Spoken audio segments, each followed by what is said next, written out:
எல்லாருக்கும் வணக்கம். வீட்டு சமையல்ல இன்னைக்கு ரோட்டு கடை சால்னா செய்ய போறோம். அதுக்கு தேவையான பொருட்கள் வெங்காயம், தக்காளி, பச்சை மிளகாய், கருவேப்பிலை, கொத்தமல்லி, இஞ்சி பூண்டு பேஸ்ட், மஞ்சத்தூள், மிளகாய்த்தூள், மல்லித்தூள். தாளிக்கிறதுக்கு பட்டை, சோம்பு, இலை, பூ, ஏலக்காய், 2 கிராம்பு. சால்னாக்கு தேங்காய் அரைக்கிறதுக்கு தேங்காய், சின்ன வெங்காயம், மிளகு, 2 பட்டை, ஒரு ஏலக்காய், ஒரு கிராம்பு, பொட்டுக்கடலை கொஞ்சம், இந்த முந்திரி பருப்பு, சோம்பு, கசகசா கொஞ்ச நேரம் ஊற வச்சிடணும், ஒரு 10 நிமிஷம். அதை எல்லாத்தையும் சேர்த்து அரைக்கணும். கடாயில் எண்ணெய் ஊற்றணும்.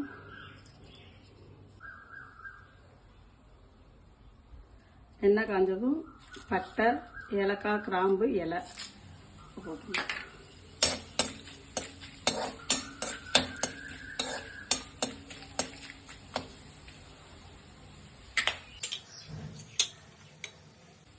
அடுத்து வெங்காயம் போடணும்.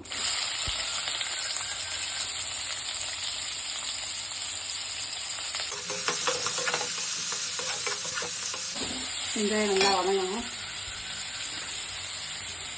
கருவேப்பிலை போடணும்.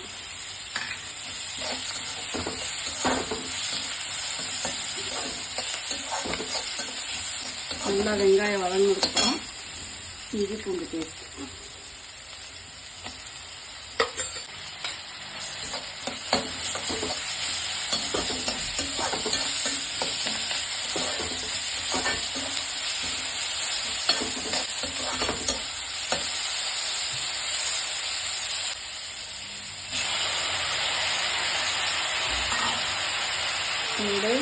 பச்சை மிளகாய் போட்டோம்.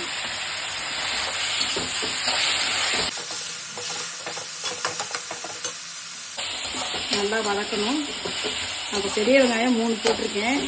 தக்காளி ஒரு 4 தக்காளி போட்டிருக்கேன், மீடியம் சைஸு. பச்சை மிளகாய் ஒரு 4 மிளகாய் போட்டு நல்லா வதக்கிடணும்.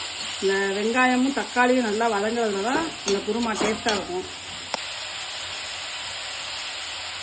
உப்பு போடணும்.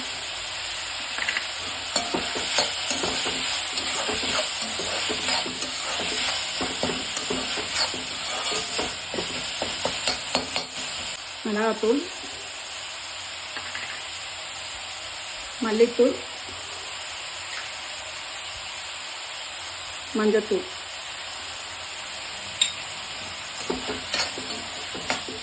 எல்லாத்தையும் போட்டு நல்லா கிண்டிட்டு தண்ணி ஊற்றணும்.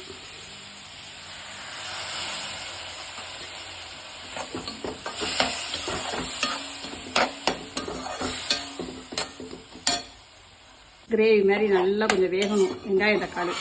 அதுக்கப்புறம் தான் நம்ம அரைச்சி வச்சுருக்க மசாலாவை அதில் போடணும். இந்த அரைச்சி வச்ச மசாலா தான் இருக்குது சால்னாக்கு ரெடியாக இருக்குது. இதெல்லாம் நல்லா வெந்துருச்சு.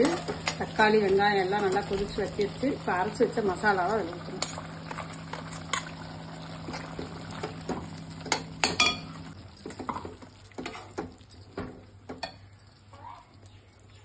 தண்ணி நிறையா கொஞ்சம் ஊற்றணும். அப்போதான் தண்ணியாக இருக்கும். சால்னா நல்லா தண்ணியாக இருக்கும். தண்ணி ஊற்றணும். தண்ணி ஊற்றி நல்லா கொதிக்கணும்.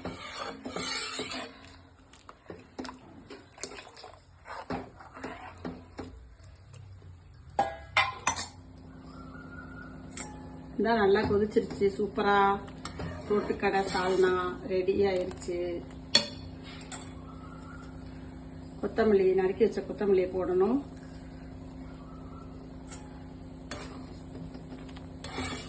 அவ்வளோதான். நல்லா சூப்பராக இருக்குது, வாசனையாக இருக்குது. வேணா புதினா போட்டுக்கலாம் அதில் கொஞ்சம். ரோட்டுக்கடை சால்னா ரெடி ஆயிடுச்சு. அங்கே செஞ்சு பாருங்கள். கமெண்ட் பண்ணுங்கள், லைக் பண்ணுங்கள், ஷேர் பண்ணுங்கள். தேங்க்யூ.